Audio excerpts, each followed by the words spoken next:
सफलता कदम चूमेगी। नमस्कार दोस्तों, हमारे चैनल इंस्पायर यू बोध में आपका स्वागत है। तो चलिए आज की कहानी को शुरू करते हैं। बात उस नगर की महारानी को पसंद नहीं थी, क्योंकि वह जानती थी कि गौतम बुद्ध पहले एक राजकुमार थे और राजकुमार को भिक्षु बना देख महारानी को अच्छा नहीं लगता था। इसलिए उसने गौतम बुद्ध को परेशान करने के लिए कुछ लोग लगा दिए जो कि गौतम बुद्ध का अपमान करते थे, ताकि उनकी छवि खराब हो जाए और उन्हें उस नगर से जाना पड़े। गौतम बुद्ध जिस स्थान पर प्रवचन दे रहे होते थे, वह लोग वहीं जाकर गौतम बुद्ध में कमियां निकालने लगते एवं उनका अपमान करने लगते थे। ऐसा कई दिनों से हो रहा था, परंतु गौतम बुद्ध इन सभी बातों पर ध्यान नहीं देते थे। गौतम बुद्ध का एक होनहार शिष्य था जिसका नाम था आनंद, जिसे ये सब देख बहुत गुस्सा आता था। वह गौतम बुद्ध का शिष्य था, इसलिए हिंसा नहीं कर सकता था, परंतु उसने गौतम बुद्ध को समझाने का प्रयास किया और कहा, गुरुजी हमें इस स्थान से चले जाना चाहिए। गौतम बुद्ध ने कहा, गुरुजी हमें यहाँ से चले जाना चाहिए। गौतम बुद्ध ने पूछा, हम कहाँ जाएंगे? शिष्य ने कहा कि हम ऐसे स्थान जाएंगे जहाँ ऐसे लोग ना हो। तब गौतम बुद्ध ने कहा कि परंतु दुनिया ऐसे ही लोगों से भरी है, इसलिए हमें धैर्य एवं सहनशीलता की बदौलत इनका सामना करना चाहिए, न कि इनसे मुंह चुरा कर भागना चाहिए। यदि हम ऐसा करेंगे तो हम जिंदगी भर भागते रहेंगे। गौतम बुद्ध की वाणी सच्ची हुई और महारानी को भी समझ में आ गया कि एक सिद्ध पुरुष का कितना भी अपमान किया जाए, परंतु उसकी छवि नहीं बिगड़ सकती है, क्योंकि महात्मा बुद्ध उस समय के महान ज्ञानियों में से एक थे। यदि वह उस स्थान से चले गए होते तो उनका अपमान उस नगर में हमेशा के लिए रह जाता, परंतु उन्होंने उस अपमान का सामना किया एवं खुद को सिद्ध पुरुष साबित किया और वह महान पुरुष कहलाए।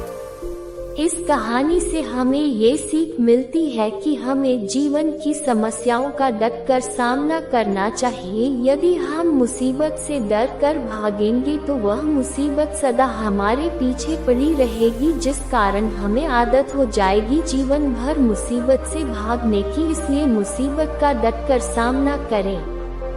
महात्मा बुद्ध रोजाना आश्रम में अपने शिष्यों को प्रवचन दिया करते थे, पर वह चौतरे पर बैठते थे एवं शिष्य नीचे बैठते थे। ऐसा कई वर्षों से हो रहा था, परंतु एक शिष्य ने आश्रम में यह बात फैला दी कि यदि महात्मा बुद्ध भेदभाव नहीं करते तो खुद ऊपर बैठते हैं एवं हमें नीचे क्यों बैठाते हैं।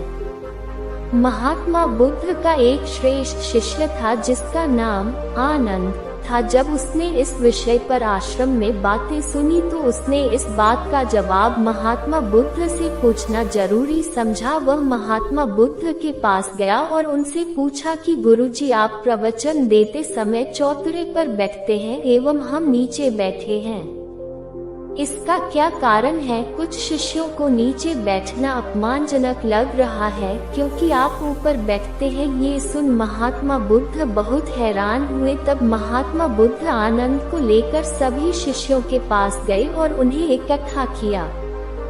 तब महात्मा बुद्ध ने कहा कि क्या तुम में से किसी ने कभी झरने से पानी पिया है? एक शिष्य ने कहा, हाँ गुरुदेव, मैंने झरने से पानी पिया है। महात्मा बुद्ध ने कहा, तुमने पानी किस प्रकार पिया था? शिष्य ने बताया कि झरने का पानी ऊपर से गिर रहा था एवं मैं नीचे था, मैंने उस पी लिया। तब महात्मा बुद्ध ने कहा कि यही सृष्टि का नियम है। यदि झरने का पानी पीना है तो हमें नीचे खड़े होकर उसे पीना होगा। इसी प्रकार शिक्षा है, यदि हमें शिक्षा को प्राप्त करना है तो गुरु का सम्मान करते हुए उससे नीचे ही बैठना होगा, ताकि आप शिक्षा को बेहतर तरीके से ग्रहण कर सके।